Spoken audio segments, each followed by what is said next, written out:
What up? This is Rama Screen, and in the anticipation of The Novice, which arrives in select theaters and on demand Friday, December 17th, I'm here talking with the star of this new film, Isabelle Fuhrman. How are you, Isabelle? I'm really good. How are you?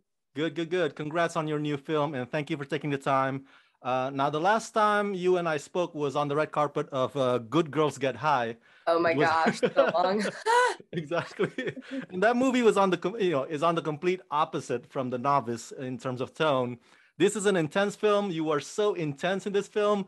So let me start by asking you, what was it about writer-director Lauren Hadaway's script that drew you to this project? What is it about The Novice that made you say, I need to do this? It's got my name written all over it.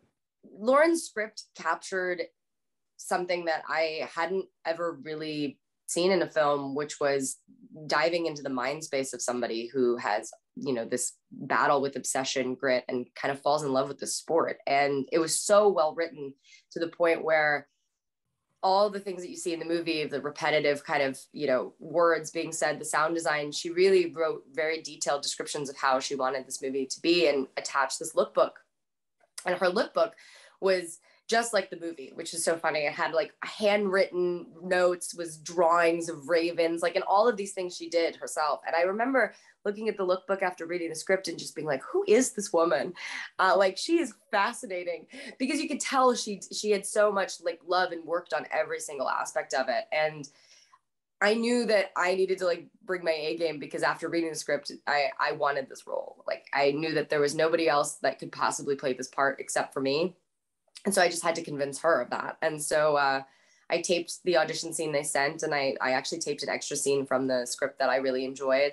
And I wrote her a letter about running, because I had run a long distance relay race from Santa Monica to Las Vegas with my friends. And I had ran 60 miles of this race. And I had a cast on my wrist because I had broken my wrist a week before. And I wrote her a letter about how I physically could handle the strain of this role. And I knew that I could.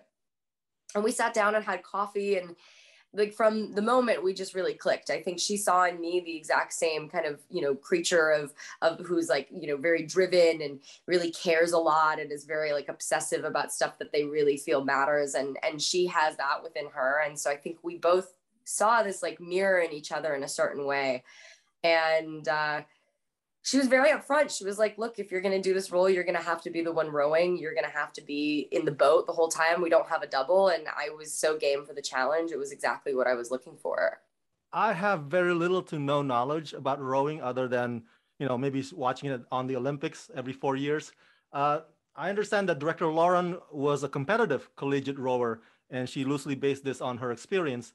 So did you have to go through Crash Course 101 prior to filming? I know the stuff like catching the crab and all that stuff. Oh gosh, Lauren's own experience as a collegiate rower kind of is what inspired this whole script. And for me, I like you, didn't know anything about rowing. I actually had never really seen it in the Olympics. So the most that I'd ever seen it was in The Social Network, because I'd seen the movie. Yes. And I was like, oh, wow, that sounds really interesting, do a movie about rowing. And when Lauren cast me, she made it very clear there was not going to be a double. Like I said, there was nobody that was going to be rowing, that she wanted to film this in the boat. She wanted the camera to be in the boat or on the boat. They wanted to make it as real as possible. And they also, honestly, which is a small independent movie. We didn't have the money. So I had 6 weeks, and Lauren signed me up immediately to start training for the role. So I was waking up at 4:30 in the morning and rolling out of bed in pitch black darkness and stepping into the clothes that I had laid out the night before. And then was just drinking my coffee as fast as possible as I was driving to Marina Del Rey. So I'd be out on the water at 5 a.m. And I'd row for 3 hours and watch the most beautiful sunrise while I was bleeding and sweating, and my hands were getting ripped apart. And then I would take a little break to take a 15-minute nap and eat. And then I'd be back on the water for another 3 hours. And then I'd eat my second breakfast in rush hour traffic, driving to West Hollywood to go lift weights for an hour.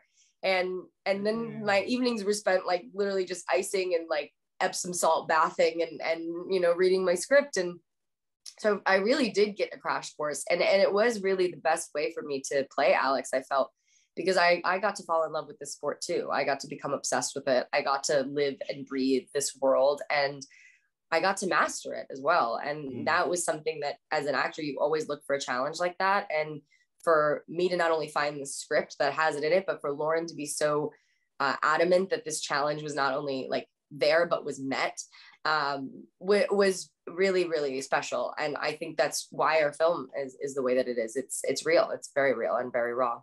Wow, that sounds like an immersive method, process. I mean, like Daniel Day-Lewis would be like, "Wow, I'm jealous." Yeah, Daniel Day-Lewis. and, uh, and also on that note, I understand that this is Lauren's feature directorial debut, Mm-hmm. and you've worked with several filmmakers over the years. And so, what was it like collaborating with a first-time filmmaker such as Lauren? Was that a different dynamic? And what was that like on the set? Like, what was her style and what was her method in getting the most optimal performance out of you? Lauren didn't feel like a first-time director to me. I would say actually the only thing that felt like first time to me is she was so relaxed. Like it felt like she was at home where, helming this movie, leading the charge. I mean, she was so clear on what she wanted to create, and she did an incredible job really showing the crew and every member of the cast, obviously, but I think every member of the crew had read the script. Everyone was very aware of the film that we were making, and it showed every single day. There was a level of attention to detail that Lauren had that I've never worked with before. Now, like if anything was kind of going wrong, Lauren was like the first person to step in and like basically be like, okay, we're just going to make it work. And as a first-time director, that's a very rare thing to see. Very often when things go wrong, as they very often do on any film, but especially an independent movie, it can kind of like cripple a first-time director. And what I loved about Lauren was she took all of these, what you would call is like, an accident or a problem. She took them in stride and she accepted them for what they were and created ways to make them a part of the movie. And that is a really special quality that she had. And that really took a lot of trust. And she trusted everyone on this set in a way that was incredible to witness. She really allowed everyone to have the freedom that they needed to create what they wanted to create within this box of the story that she had done such a great job kind of laying out for everyone. And that really makes her an incredible director in my mind. Fun question. Is there a thing that you obsess over? In other words, what are the stuff that in your life that you're willing to invest time, energy, sweat, and tears into it as much as Alex invests her time, energy, sweat, and tears into rowing? My acting career. I mean, I killed myself in this movie. I mean, I literally was like, I'm not kidding. My hands were like bleeding. I had blisters like she has in the movie. I mean, I was lucky they didn't get infected. I was taking really good care of them, but I really put everything into this movie. I mean, I was so exhausted at the end of every single day. I don't even know actually how I did this film looking back. I mean, I had the best time working on it, but I was there all day, every single day on set. I would wake up in the morning and I would go to the gym, or I'd go rowing in the morning before we started a shoot day. We'd film the whole day and I'd go back to the gym or back on the water. And then I would drive back to my hotel room and I would, take a bath and stuff my face with food and lie down in bed and do the same thing the next day. And it really wasn't until we wrapped that I realized like just how much I had kind of sacrificed for this role. And I would do it again in a heartbeat, because it is really, when you're passionate and you love what you do, which I do, those sacrifices feel necessary in the moment. And I think that's something that's probably why Lauren cast me in this role, is because she saw that in me. And like she was going to do whatever she could to make this movie happen, I was right there with her, like every single step of the way. And we joke very often that this movie is like our child, like it's her baby that she conceived, and like we both like helped take care of her while she was pregnant, and now it's like out into the world, and it's like a very exciting thing to watch it, grow. All right, I'll be sure to tell all my viewers to go to watch the Novice. But before I let you go, I can't let you leave without asking you this one final question, because I'm a big fan of Orphan prequel coming out next year. I hear Orphan First Kill. Yeah. Was it tough? Was it easy coming back into the role of Esther after all these years? And what can you tease us or hint to us about this prequel?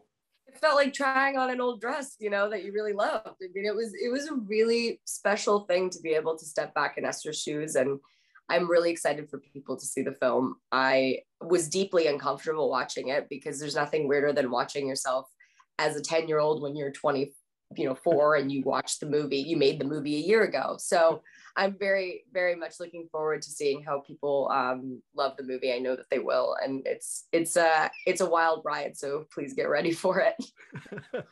Looking forward to it. And for my fans at home, everybody go check out The Novice, arriving in select theaters and on demand Friday, December 17th. Isabelle, thank you for talking to me and congratulations. Thank you.